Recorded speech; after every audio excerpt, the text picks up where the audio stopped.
Well, two videos in one day. G'day, Jonsered 2040 Turbo.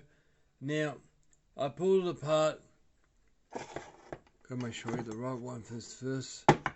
I pulled it apart and the piston was a little bit scratched. Only a little bit, but not lighter than that. So there's a little bit of like damage to it. So there's a little light scratching. Can't feel nothing on the piston, but it just, I'm not 100% happy. So I thought I had to buy a new piston, new rings, and then I thought I've got a Husqvarna 136 in the drawer. Well, that was wrong. It's about 38 mils. Then I had another Husqvarna, but it was a, what do you call it? Husqvarna 141. Well, that's the same size piston, 40 mils. Now, I thought I'd do a video on what's the difference in the two saws. Now, saw-wise, the way the fuel tank and all that is mounted, they got a single handlebar. Jonsered, it's got a two-piece setup. So you got this part there, then your handles at the back. It's sort of complicated, but the Husqvarna is lighter, but it feels more loose, like something's broken, but it's just the way it is. Now, as for the motor, one on the right is a Jonsered, and hang on, sorry. One on the right is a Jonsered, that one there. Now the one on the left is Husqvarna. Now the only difference I can really tell, there's two differences actually, is the lip here, which holds the seals into the motor, where Jonsered's got a washer that goes in that groove there, that holds the cylinder, holds the seals on the crank. So I can't see anything really different from that. The pulse line's in the same spot, and then around. Pulse line's in the same spot. The Jonsered's a bit more sharpy edge going down there. The Husqvarna's built better that way. The Husqvarna might have an edge on the actual pulse line itself, the groove down there, where the Jonsered, well, you see it's a half circle there, and this one here is a square trough. But transfer chambers, they're the same. Yeah, basically the same. Yeah, I'd say the same. But the only other problem I could see, where was it there? Was a cooling fin difference.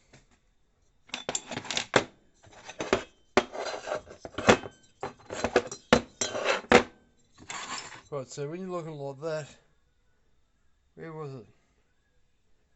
So that cooling fin there goes across all the way to the exhaust. But on the Husqvarna, it goes to there and stops, which I thought, why? But makes it light, I suppose, but I can't see any other reason. They both are suffering the same silly problem. The pulse line, they got like a rubber grommet that goes in the pulse line there. Well, it's fall apart. It's all on brittle. So I'd say they've put ethanol fuel in. So that's the one part I don't have. I might have to find a rubber hose that'll fit. So that one's buggered. That one's buggered. The other motor I've got is a small motor. Where's that one? So it's got a bugger one too. It's cracked.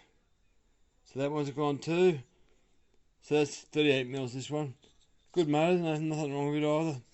But the Husqvarna one I got here, that's done no work. Like, guys, look at it. I haven't cleaned it. I high pressure girded the Jonsered. This one here is clean. It's like someone's put a new motor in it and done whatever, but there's not a mark on the piston. Now, where's the piston? Oh, the other difference too is cranks. Not crank, Conrod. Or connecting rod for people who have different language. So the Conrod in this one, I'll pick it up that way, so you can see it. It's a lightweight one.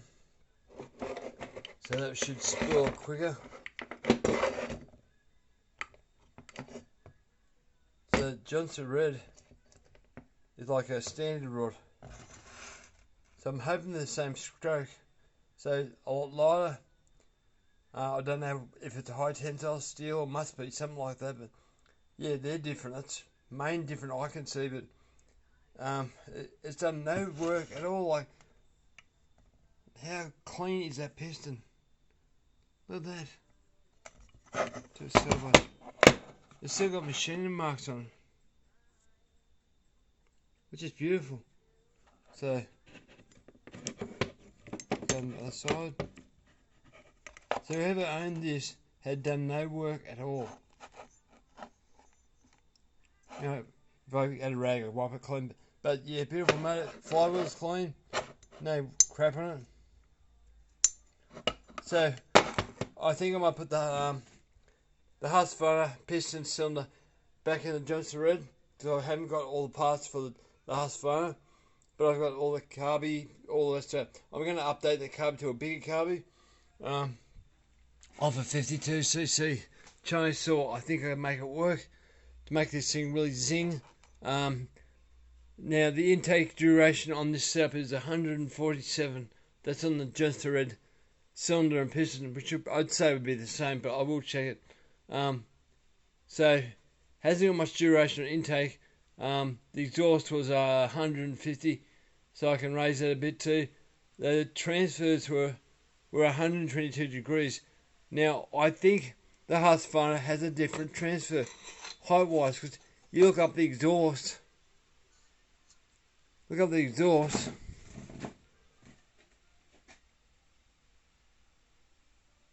You look up the exhaust, it's slightly different. Hard to film these things. But yeah, I think they open up just sooner. So I have to check that. But apart from that, I think I'll port match the exhaust, make sure it's correct. Open it up as far as I can. You can't do much to the intake on these things because the pulse line, if you can look down there, it's so close to the intake hole itself. You'll be careful. So I'll probably take a bit on the right hand side there and open it up. But I'll make it brief. I like mucking around small saws. So I've got a 22-inch bar over there. I'll run that on there and see what it feels like. But I'll get it to run. I'll make it go good. I done mine years ago, but I didn't have a sharp chain in it. But you can feel it really wake up. These are designed to be quite sort of, they don't have that bark noise. Like someone commented on a video, these are a musical instrument. And I think they're right, because if it sounds good, it's running right. It's the same as when you tune it. When it's tuned, it runs right, it sounds right when you get power. But if it's running rich, you can hear it, you can feel it. It's music. And I like the sound of the music. But anyway, I've got me mate's little Husqvarna 36. I've got that going now. I'll do a video of that one. I've got a sore shoulder at the moment, falling apart. Its chain brake's no good. I don't know how the pulse line is on this one. I didn't actually look, but if it runs right, it should be alright. But yeah, always playing in the shed, always doing something. So I'll see how this goes. But yeah, anyway guys, thanks for watching.